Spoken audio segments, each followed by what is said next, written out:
Here's your wrestling news for September 1st, 2021.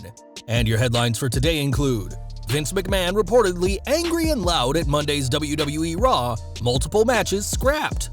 What led to Charlotte Flair and Nia Jax having one of the worst matches on WWE Raw?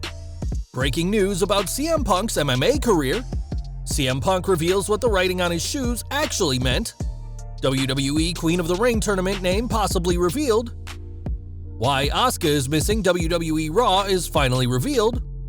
Buddy Murphy creates a controversy with a tweet, deleted the tweet after major fan outrage. WWE wrestler has major heat in WWE over comments about Roman Reigns. WWE likely preparing Drew McIntyre for move to Smackdown, and more.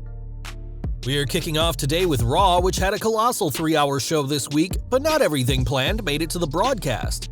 In fact, none of the matches announced for Raw before the show took place, as the John Morrison vs. The Miz match eventually saw Omos flatten the former ECW champion. Eva Marie vs. Doudrop didn't take place either, as Doudrop attacked her former mentor before the match in a very unface-like move for Raw's newest babyface. Instead of the promoted Lashley-Sheamus match, the Celtic Warrior and Drew McIntyre faced US champion Damian Priest in one of the biggest victories for the Archer of Infamy.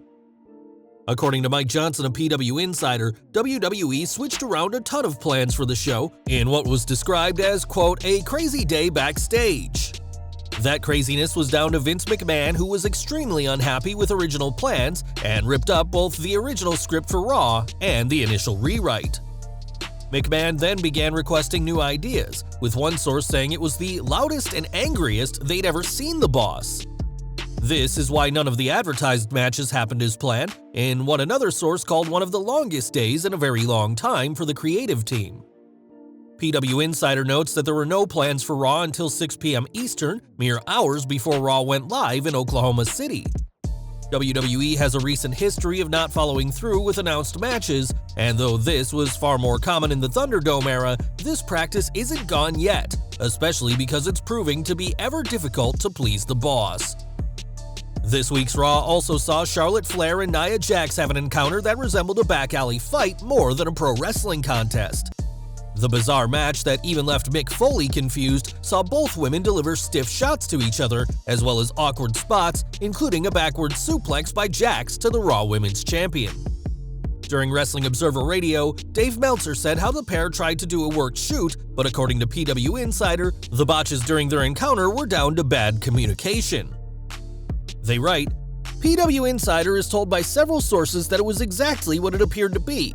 A match that went awry and led to some legitimate moments where real slaps and punches were lobbed after there was some sort of breakdown in communication. Briefly, there was a legitimate confrontation inside the ring. By the end of the match, Jax and Flair were back on the same page and the finish went as originally booked. Nia looked really bad in that match, and I guess this is the new program for Extreme Rules. The Raw superstars had no issues backstage after the match, as the tensions had already cooled down mid-match, before they worked towards the match's climax. Messy or not, Jax has a victory over the Raw Women's Champion and has said she deserves a Raw Women's title match, which we can only hope doesn't result in an awkward shoot when they next face off. Over to AEW next, as CM Punk will make his in-ring debut for the company this Sunday when he faces Darby Allin, but fans won't be seeing him in the Octagon. That's according to a report from MMA Fighting, who say that Punk has officially retired from mixed martial arts, and this occurred after he signed with AEW. Punk's MMA record is 0-1, though it was originally 0-2 before his loss to Mike Jackson was overturned when Jackson tested positive for weed. Punk's loss to Mickey Gall at UFC 203 in 2016 is now his only official fight, and in 2014, the former WWE champion removed himself from the USADA testing pool. Although he took 6 random drug tests in 2020, Punk hasn't been tested at all this year, and now Punk is officially finished with MMA and back doing what he knows best in the squared circle. Since debuting for AEW, Punk has been the center of attention, as have his shoes, which have been the topic of speculation amongst fans. When fans spotted initials written on Punk's shoes, many took it as a sign of other incoming stars, but that's not the case, according to the man himself. Speaking to the New York Post, Punk credited basketball legend LeBron James with the idea, saying, "I stole this from LeBron James. A lot of basketball players will write messages on their shoes and stuff. I wrote AC on my shoes and CF on the other foot. AC is for Always Chicago, and CF is for Chicago Forever. Fans had believed that AC stood for Adam Cole, who's expected to join AEW soon, whilst the only wrestler with the initial CF that fans could think of was Raw Women's Champion Charlotte Flair. Punk didn't address what BW meant, as a lot of fans are convinced it was a nod to Bray Wyatt. Many ex-superstars are expected in AEW, including Wyatt, Cole, Ruby Soho, and Daniel Bryan, and we'll have to keep paying close attention to what's written on the shoes of CM Punk. Perhaps Punk will have something on his shoes tonight, as he's been confirmed for AEW Dynamite. On tonight's show, Punk will discuss his upcoming match with Darby Allin, and given his talent on the mic, we're sure the best in the world will have a lot to say on tonight's go-home show before his first match in over 7 years. Next month, the WWE will reportedly begin their first ever Queen of the Ring tournament, but the historic event won't be known by that name. In a trademark filing from August 27th, WWE have filed for the term Queen's Crown Tournament, presumably what the tournament to crown the Queen will be called. It's been reported that the finals will take place at Crown Jewel in Riyadh the same night as the Men's King of the Ring tournament, and time will tell which woman dons the Queen's crown first. In March of this year, Asuka lost some teeth thanks to Shayna Baszler, and it was feared that the Empress of Tomorrow had suffered a concussion. Since then, the former Raw Women's Champion has been wrestling with temporary teeth, and now she's had that fixed. On social media, Asuka thanked Dr. Byron M. Blasco for getting her teeth fixed, but what really caught fan attention was the cast she wore on her arm. It was previously believed that Asuka was fine to wrestle, but WWE wasn't using her, but the superstar herself called that report out as false, as she's clearly injured. Hopefully, whatever injury with her arm gets better soon, as though she has new teeth, the Empress of Tomorrow won't be returning to the ring yet. Earlier this year, Buddy Murphy was released from WWE, and his 90-day non-compete clause is officially over. Yesterday marked Murphy, who's now called Buddy Matthews, last day under the clause, and he chose a controversial image to celebrate this news. In a tweet, the former Cruiserweight champion showed someone in shackles and those chains breaking free, as a symbol of him being free from WWE's control after years with the company. Some fans took issue with the image of the shackles under the hot sun, as it has connotations of slavery, and the consensus from fans was that this was in poor taste. One fan said how Matthews could have chosen any other photo, while another said slavery isn't the image the former superstar wants to evoke. The former superstar has been sharing videos recently that show him getting out of prison, but the idea of someone being shackled in the open had people thinking of slave work, not a jail cell. The image in this tweet didn't garner the reaction Buddy Matthews had hoped for, which is why he deleted it and put a similar tweet, this one with a caged bird flying free. In a subsequent tweet, Matthews apologized for the offensive tweet, saying it wasn't his intention at all and has since been deleted. Some fans didn't see a problem with Buddy's tweet, while others felt otherwise, and either way, the former superstar's first tweet as a free agent certainly didn't go as expected. Back to WWE, and soon NXT will get a new look and a new logo, as well as a new revamp of the Capitol Wrestling Center.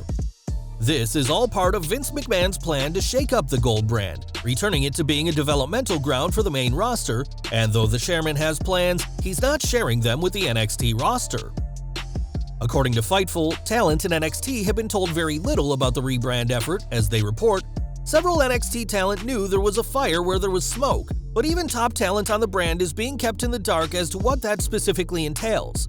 WWE is remaining very tight-lipped about the details of NXT's future, look, and branding moving forward in that regard. We'll have to see how NXT looks when they get back to live broadcasts, as the company has pre-taped several weeks of content to allow more time for NXT's big change. A new logo and potential new theme by Wale are just two of the changes coming to NXT, and this is an interesting time to be watching the show as they get a new look. Over to Raw, and Riddle has been one of the Red Brand's best pushed superstars in 2021, despite some issues with certain names backstage. Riddle's issues with Goldberg and Brock Lesnar are well documented, but recently, the Raw Tag Team Champion took aim at Roman Reigns, claiming that the Tribal Chief hasn't moved the needle and hasn't impressed him, encouraging Reigns to shut his mouth. During this week's Wrestling Observer Radio, Dave Meltzer said how Riddle's comments often get him in trouble backstage, but that his push should be safe, as he's one of Vince McMahon's favorites. With that said, Riddle should probably avoid insulting Reigns, who is unquestionably WWE's top star right now, especially since they're not even on the same brand. RK Bro have been a highlight of 2021, but WWE's patience with the original Bro will wear out if he keeps making comments like these, and if Riddle wants to keep his spot, he'll have no choice but to acknowledge the Tribal Chief. We have some major unfortunate news to report now, and tragedy struck at Rikishi's house. Rikishi took to Twitter on Tuesday asking for help after his 16-year-old niece, Jada Tofeono, was murdered in San Francisco's Bayview neighborhood. He also shared the crime bulletin from San Francisco Police Department detailing the events which took place on Friday, July 30th. The report reads, on Friday, July 30th, 2021 at approximately 6:45 p.m., San Francisco police officers from Bayview Station responded to the unit block of Bertha Lane for a report of a shooting. While responding to the call, officers were advised that two female shooting victims, aged 16 and 45, were privately transported to a local hospital. The 45-year-old victim was treated for non-life-threatening injuries and is expected to survive. Despite life-saving efforts, the 16-year-old victim succumbed to her injuries and was pronounced deceased. The SFPD homicide detail is leading the investigation. The SFPD has sanctioned a $50,000 reward for information which can lead to the identification, arrest, and conviction of the suspect responsible for the murder. Anyone with information regarding this case may contact Sergeant Francis Graves, number 1734 of the San Francisco Police Department Homicide Detail at 1-415-553-9099 during business hours, by calling the SFPD 24-hour tip line at 1-415-575-4444, or by sending a text message to Text-A-Tip at tip 411 and beginning the text message with SFPD. Our thoughts and prayers are with Tofeono's family during this sad time. Next month, WWE will reportedly be hosting another draft, and it seems that hints are already dropping about some of the biggest moves. On this week's Raw, fans were surprised to see Drew McIntyre take the pin during the United States Championship Triple Threat, and that could be a sign of things to come. During Wrestling Observer Radio, Dave Meltzer noted how it appears McIntyre is headed to SmackDown, and how typically a superstar will lose a few high-profile matches before they get switched over. After his loss this week, McIntyre shook hands with US champion Damian Priest in a show of respect from the two babyfaces, and it could be another indication that McIntyre is wrapping up things on Raw and will be rocking the blue by the end of the year. Since returning to the main roster in 2018, McIntyre has exclusively been a Raw superstar, but there's one SmackDown superstar he has on his radar. In 2019 and 2020, McIntyre collided with Roman Reigns, losing both feuds to the Tribal Chief, and the Scottish superstar wants another shot at the Universal Champion. Speaking to Sports Illustrated, Drew made it clear that he wants to sink his teeth into a lengthy feud with Reigns, saying he hopes the Tribal Chief is ready for when they next face off, and called the rematch inevitable. With McIntyre finished with Jinder Mahal and losing this week's Triple Threat, it seems a move to SmackDown is coming, and with it, a potential feud with the head of the table. And we're ending today with Molly Holly, who was inducted into the WWE Hall of Fame this year and was hired as a backstage producer after impressing in her tryout. Holly has certainly impressed the right people, as her role has expanded to being a producer for Raw and SmackDown, and now she has even more props to her name. Speaking to Brian Wohl, Raw's Dewdrop gave the former women's and hardcore champion major credit, praising her excellent leadership skills backstage. She added, "Getting to work with her is like a dream come true. Her experience has been vastly useful for me. You try to chat with everybody, but you definitely have to get a woman's perspective because let's face it, there's not a whole lot of us." Molly brings her years of experience in wrestling with her as a producer and has proven to be a great hiring for WWE, as she's determined to help shape the next generation of female superstars for years to come. Well guys, that's our news for today. Please share your comments below. Also hit the like button, subscribe to our channel, and hit the bell icon to receive all notifications. And as always, thanks for watching.